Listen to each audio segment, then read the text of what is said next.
So most people hear launch and it stresses them out. I want to just acknowledge this. Unlike, for example, whether it's a drop shipping business or whether it's an email newsletter, when you choose to build a community business, other people are part of the equation. But here's the thing that's so important and so beautiful. First of all, the data is really clear.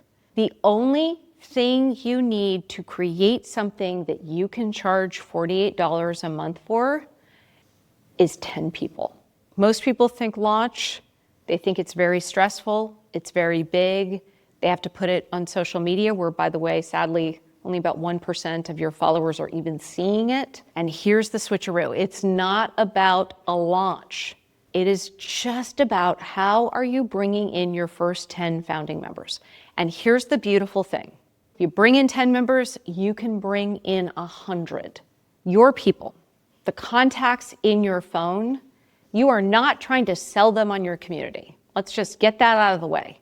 Now, there may be people in your contacts who would be phenomenal members for your community, depending on who your ideal member is, what's their best year ever, how you are manifesting your big purpose, your offer, all of that. What you want your people, your contacts to do is to become ambassadors. You want them talking about your big purpose. So your members are actually going to probably come from your people's people. And this is why this is so important. Don't try to sell your friends and family. Let the multi-level marketers go do that. This is different. I'm using my big purpose to pitch the concept to people that I want to have help me network my way into my first 10 members. You bring in your people, your people's people, and then what you're going to get to is your community's people. These are the 3 layers, but here's how we're going to do it. Step number 1, nail your big purpose. A phenomenal big purpose will get you members faster. If you are stubborn like I was when I first started Mighty, and I was like, Mighty's going to be for everybody, you will just invite pain and suffering and potential failure. It was only when we went and really focused in on professional networks that then we saw professional networks turn into health and wellness, turn into all of these other amazing subcultures and communities and people who are in all sorts of different transitions. Step 2, open your contacts. You might want to be like, okay, this is the moment I'm going to go build an audience by starting with like 3 people that sign up for my email newsletter because I posted about it on social media. No.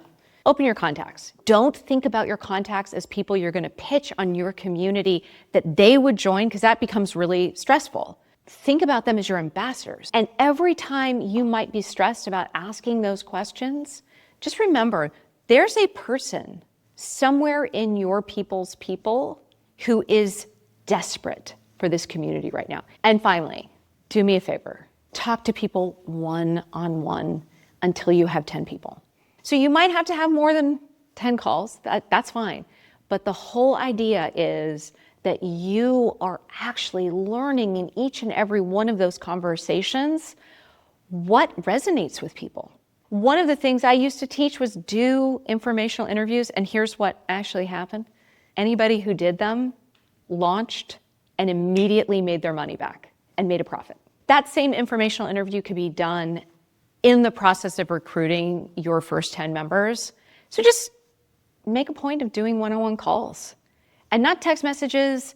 This is about talking to other human beings, especially at a time and a place where human contact is becoming more and more valuable because we can spend more and more of our time isolated, surrounded by technology. So this is how you get your first 10 members. So then once you have them, what do you do? Very simple. You want to create a moment where they're going to get together. So you want to start with a live event. Typically, we've seen people start to have conversations with their founding members and pitching it a month to 2 weeks before this live event. If you are somebody with an email list, you've already been doing this, you're ahead of the game. Same formula applies. A month, 2 weeks before, announce the community, start building momentum for it. You can offer a mini course. You can do even a paid challenge. And then when the community starts, it's a private event for people who have raised their hand and become members. So looking at an example here of the Category Design Academy, category designers who are thinking about how their business can stand out by being a category. And so what they did is a month before, they put their sales page live, and we can help you with your sales page at Mighty.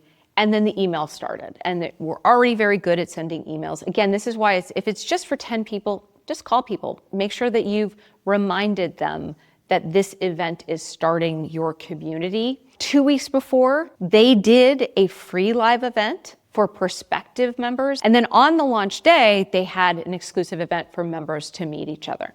So similar thing, Forever Strong, community for 30-somethings ready and interested in fitness.